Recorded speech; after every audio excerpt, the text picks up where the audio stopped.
Jadi Mbak Kumaila ini kan seperti beberapa tokoh-tokoh yang lainnya gitu ya, yang mencoba untuk eh, masuk beragama itu tidak hanya sekedar ikut-ikutan gitu loh, tapi pakai nalar yang kritis gitu ya, pakai logika, rasio dan rasa kan gitu sih, kurang lebihnya kan begitu ya. Bahwa kemudian itu dipahami sebagai yang kontradiktif melawan Islam dan lain sebagainya ini soal level kesempitan berpikir aja sih menurut aku Kayaknya secara iya. pribadi Kayaknya gitu. tidak bisa menalar ke sana karena penolakan-penolakan yang aku dapat tuh kayak level kecerdasannya kayak level kecerdasan anak-anak gitu. Wah, ini ODGJ gitu. Wah, ini muka babi gitu. Atau kadang kayak preman banget gitu. Ini betina kita perkosa aja rame-rame. Yang kayak gitu. Yang menolak aku bantahannya tuh kualitasnya segitu gitu. Apakah memang apa ya, kalau mereka memang orang dewasa gitu, itu kan berarti menyedihkan sekali, situasinya itu suram sekali ya. Orang-orang dewasa di masyarakat kita masih banyak yang belum punya kapasitas berpikir dasar aja untuk bisa membalas argumen atau untuk bisa punya kesopanan basic gitu.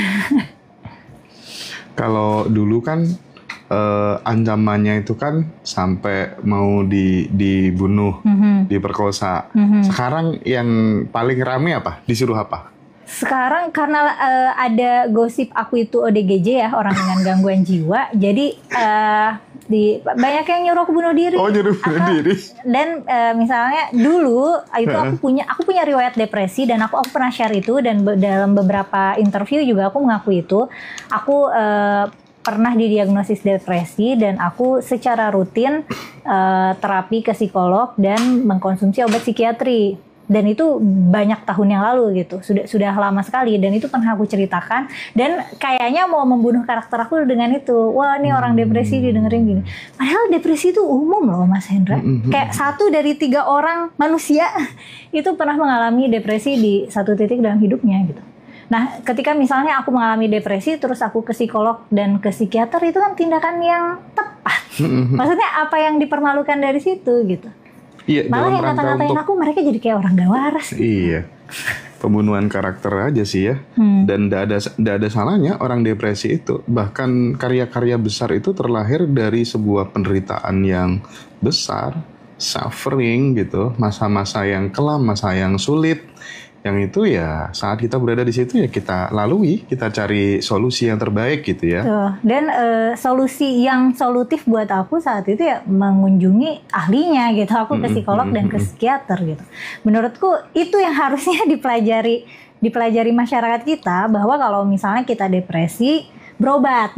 Dan kalau misalnya ada orang yang kita kenal sedang depresi, berikan dukungan, bukan dicaci maki. Itu tuh kayak, padahal kita tinggal di abad ke-21 ya, di mana ilmu kesehatan sudah maju gitu, teknologi sudah maju, tapi cara berpikirnya masih kayak manusia goa gitu. Aku nggak paham deh.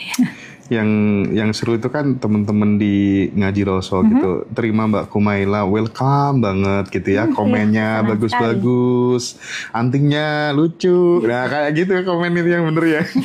Iya benar. Oke. Nah, apa Mbak Mila pentingnya menyaring informasi agar kemudian di zaman seperti ini kita itu nggak gampang percaya gitu ya, apalagi di era medsos gitu, banyak ulama dadakan, banyak tiba-tiba aja tanpa silsilah yang jelas muncul Gus ini, Gus itu, terus kemudian dia berusaha untuk mencari legitimasi, dulu ibuku, ayahku ini makanya aku dipanggil Gus, itu nggak salah gitu. Sehingga kalau udah jadi Gus, jadi kiai, jadi ulama, ya cari nafkah lebih gampang dan lain sebagainya gitu. Ini fakta real di lapangan. Aku sering bertemu orang-orang seperti itu gitu. Gimana Mbak Mila? Kalau misalnya konteksnya adalah supaya orang-orang tidak mengeksploitasi status sosial yang semu, itu gini sih sebenarnya. Dalam tradisi Islam sendiri kita kan masih mengagung-agungkan, misalnya gini, kalau belajar Islam sanatnya dari mana? Sanatnya dari siapa? Gurunya siapa gitu. Jadi kita sebagai masyarakat masih sangat melihat otoritas, masih ada senioritas itu. dengan sangat kuat gitu. Sehingga kalau misalnya kita bukan siapa-siapa, kita akan di dalam masyarakat muslim itu akan gak dianggap. Dan itu kayaknya orang-orang yang mengaku gus atau ustadz dadakan gitu, mereka mau mengisi status itu untuk mendapatkan kehormatan dari masyarakat secara instan gitu. Orang masyarakatnya juga polos-polos kan. Maksudnya dia untuk menjadi ustadz, bisa aja jadi ustadz tanpa pernah mengenyam pendidikan Islami, itu kan sebenarnya bisa aja asal dia pintar ngomong gitu. Atau misalnya dia mengaku-ngaku anak siapa supaya mendapat penghormatan itu gitu. Nah, aku sendiri ini mencoba untuk fokus sama substansi dan tidak terlalu mengemfasiskan pada kualifikasi pendidikan aku atau bahkan orang tua aku. Itu hal yang aku relatif nggak mau bring up kecuali terpaksa ya. Oke, Mbak Mela. Jadi apalagi kalau kemarin gitu ya Mbak Mela, kasus di beberapa pesantren dan lain-lain gitu kan, muncul kan kemudian di dalam sebuah dialektika teman-teman yang cangkruk di mana-mana itu diskusinya gimana ini tokoh-tokoh agama banyak yang jadi pemerkosa gitu ya, agama pemerkosa dan lain-lain gitu. Nah, masih relevan gak kita itu di era seperti ini begitu menghormati orang yang selama ini kita juluki sebagai ulama lah dan lain-lain kayak gitu? Menurut Mbak Mela gimana? Aku sangat setuju untuk kita menaruh otoritas ulama dan sebagainya tuh pada porsinya aja. Kadang orang kan berlebihan dan itu digalakkan juga di pesantren kan. Itu pesantren yang kalau lewat ada gurunya lewat dia kayak jadi jalan jongkok kayak menurut atau kayak sendalnya dicium, hal-hal yang kayak gitu. Dan sendalnya dicium. Iya kayaknya ada gitu. Udah gitu itu juga kan ditambah lagi misalnya ada kitab-kitab yang memang mengajarkan adab kepada guru terus dipraktekkan secara berlebihan gitu. Nah, gurunya sendiri suka merasa punya otoritas atas keberkahan ilmu muridnya gitu. Kamu nanti kalau misalnya tidak takzim sama guru, tidak memuliakan guru, nanti ilmu kamu nggak berkah gitu. Udah belajar capek-capek, ilmu nggak berkah gitu. Jadi orang susah gitu atau jadi orang celaka. Tapi itu somehow kayak nggak applies ke dirinya ya. Kalau misalnya gurunya hidupnya apes, kita kan nggak akan bilang itu karena dia ilmunya nggak berkah. Menurutku itu masalah yang paling krusial sih dalam masyarakat Muslim dan akan membuat kita nggak kemana-mana selama kita masih bergantung pada otoritas. Kita nggak punya kemandirian berpikir secara kolektif. Dan ini juga sama para intelektual muslimnya kan masih suka ada yang kayak belajar harus ada sanatnya, gurunya jelas. Dan guru yang mereka maksud guru jelas itu kan guru yang populer kan. Maksudnya aku bisa aja punya guru yang hebat banget keilmuannya, tapi anggaplah karena masyarakat terlalu naif untuk bisa mengakui kehebatannya, terus guru itu dianggap sesat atau dianggap liberal atau semacam itu gitu.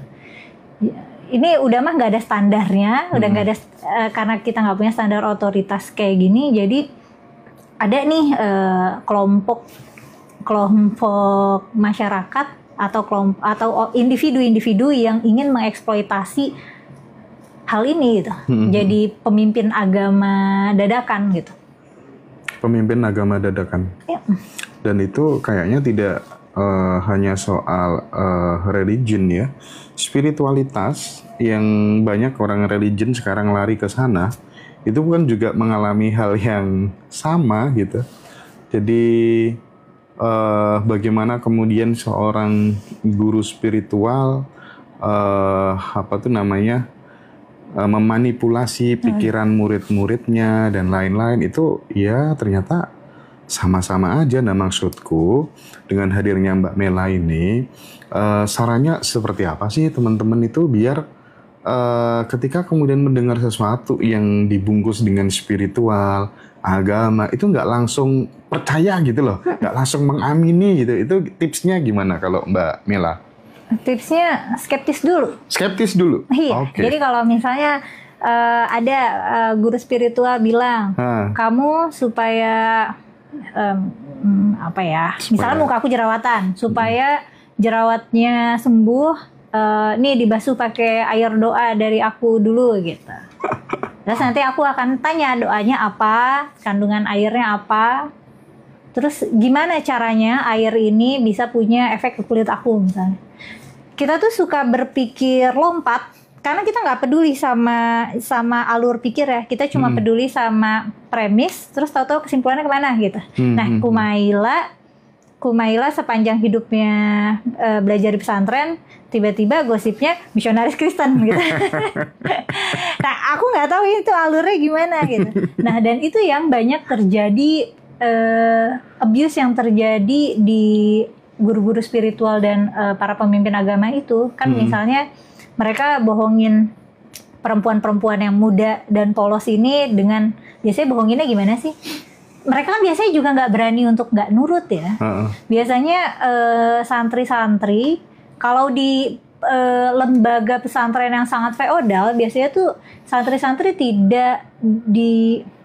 sangat tidak dianjurkan untuk membantah guru, apalagi membantah kiainya gitu.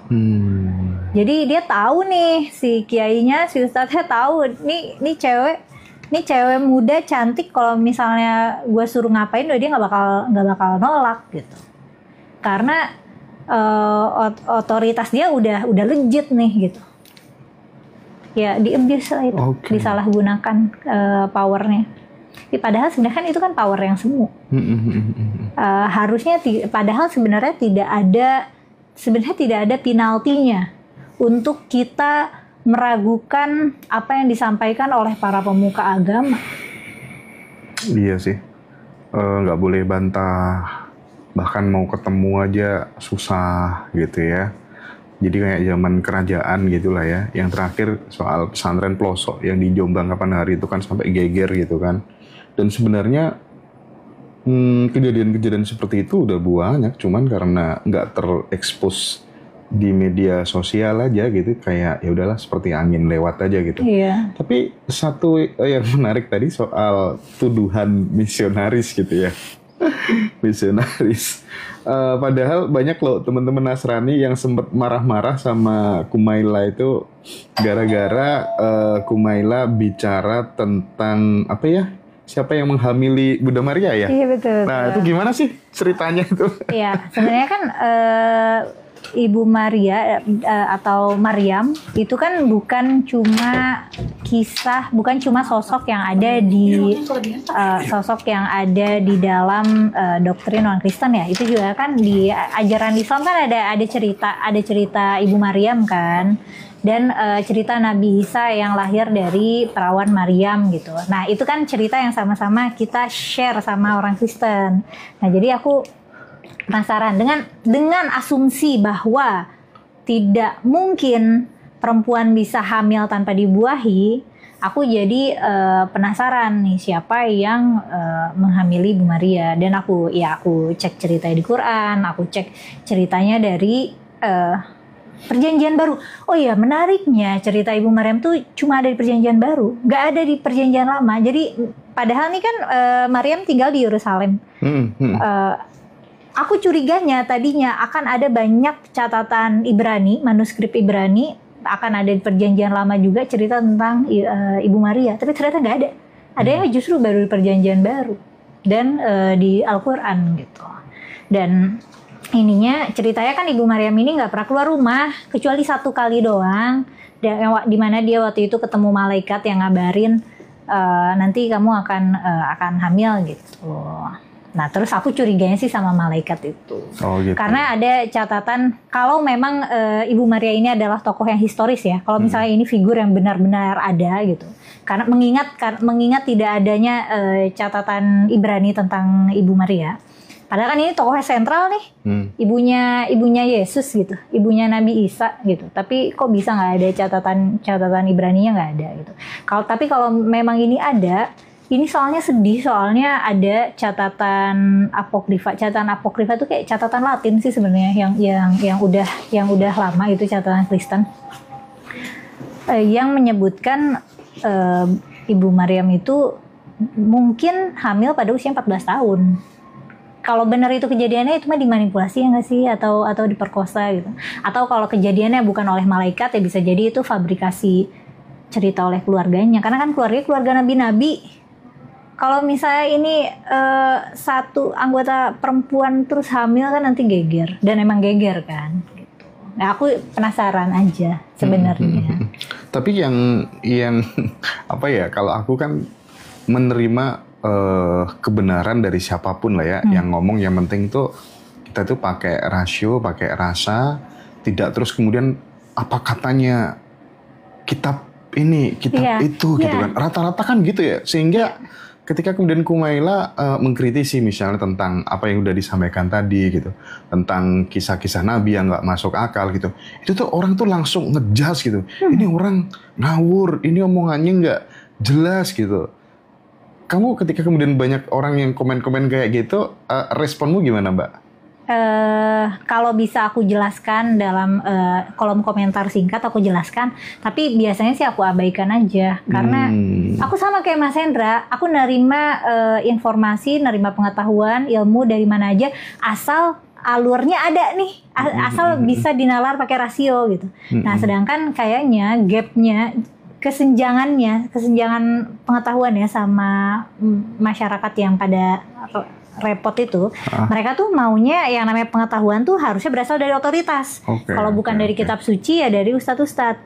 Nah, kayak misalnya waktu aku bilang kisah nabi-nabi di kitab suci itu dongeng, itu kan karena itu sebenarnya bukan kata aku gitu, bukan aku berfatwa gitu. Tapi memang para sejarawan di dunia ini tidak bisa mengkategorikan cerita-cerita di dalam kitab suci sebagai fakta sejarah, karena memang susah diselaraskan dengan lini masa sejarah gitu. Ini letaknya ada di mana, dan belum lagi cerita-cerita yang ajaib gitu ya, cerita-cerita mukjizat itu kan cerita-cerita yang melanggar hukum alam, dan biasanya yang kayak gitu itu kan cerita-cerita di legenda atau dongeng gitu.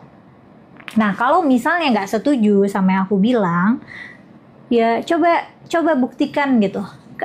Buktikan bahwa kisah-kisah Nabi di kitab-kitab suci itu memang fakta sejarah dengan penjelasan selain karena kitabnya bilang begitu gitu. Tapi berikanlah alurnya gitu. Kasih gitu alur pemikirannya. Ini loh bukti bahwa ini benar terjadi. Jadi waktu itu tuh aku ada orang-orang yang kayak arkeolog gitu, dia mencari jejak-jejak hidup, kayak jejak-jejak hidup Nabi Ibrahim, Nabi Musa. Tapi biasanya ini sih kayak biblical scholar, biasanya ilmuwan Kristen ya yang udah lebih dulu. Itu mereka nyari sisa-sisa ya hidup nabi-nabi ini, hidupnya di mana gitu, peninggalannya apa, dan itu tuh mereka gagal menemukan gitu. Dan ya aku ngikut dari situ aja. Berhubung kita sama Kristen sama Yahudi ini kan kita share, kita berbagi lini masa sejarah yang linear gitu. Dan secara teologis juga masih banyak kemiripan gitu. Enggak, berarti sampai sejauh ini Mbak Mila tidak percaya dengan kekuatan sesuatu yang dibilang sebagai mukjizat karena itu bertentangan dengan hukum alam dan lain-lain, tuh sampai sejauh ini tidak percaya? Jika ada sesuatu terjadi di luar hukum alam, maka itu sesuai hukum alam. Jika itu bisa terjadi ya. Jadi sebenarnya nggak ada yang bisa melawan hukum alam. Nah, cuman kan kita tidak punya alternatif penjelasan dari mukjizat-mukjizat ini gitu. Dan memang kan mukjizat itu kan tujuannya supaya orang-orang percaya kan, untuk bukti gitu. Kalau sekarang mungkin mukjizat-mukjizatnya bisa di perform oleh Kang Abu Marlo waktu masih jadi pesulap gitu. Para pesulap-pesulap sekarang kan bisa para ilusionis itu mungkin kalau mereka hidup di zaman yang tepat mereka bisa jadi nabi.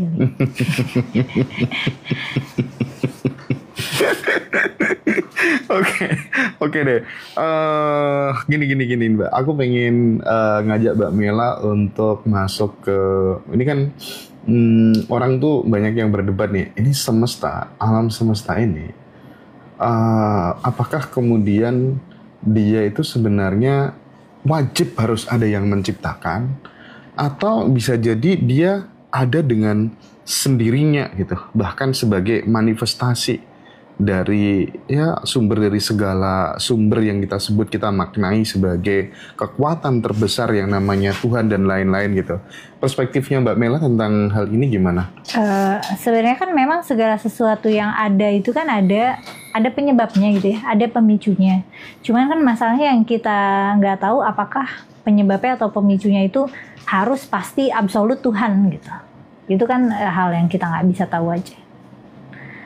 Kalau misalnya orang beriman pasti bias konfirmasinya pengennya hal itu menjadi penguat imannya gitu. Ya udah, karena toh bagian itu tuh nggak bisa kita apa-apain.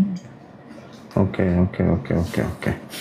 Jadi teman-teman nggak usah rame. Sekali lagi Mbak Mela bukan misionaris gitu ya. Jadi Mbak Mela itu hanya menyampaikan pikiran-pikiran kritisnya selama kemudian dia lama tinggal di pesantren gitu ya. Jadi seorang tahfidz Quran gitu. Ya aku bahkan nggak ngerti kekristenan. Aku nggak pernah menyampaikan doktrin Kristen sekalipun. Kalaupun aku punya wawasan tentang kekristenan, itu karena wawasan tongkrongan gitu, atau karena perpanjangan belajar Islam kayak aku cari tahu tentang Ibu Maria karena aku penasaran sama Maryam gitu loh. Dan karena aku sepanjang pendidikan aku di pesantren, aku kuliah S1-nya juga tafsir. Jadi kebayang gak sih Mas Hendra, lingkungan aku tuh santri-santri semua, aku terbiasa hidup di masyarakat yang homogen. Kalaupun aku punya teman-teman non-muslim, itu paling pas sekolah tuh teman-teman olimpiade gitu. Jadi kita cuma ketemu kalau lagi musim olimpiade doang gitu. Atau pas udah dewasa sekarang ya di komunitas-komunitas hobi gitu. Jadi nggak ada gitu orang gereja kamu aku gaji ya hancurkan Islam gitu.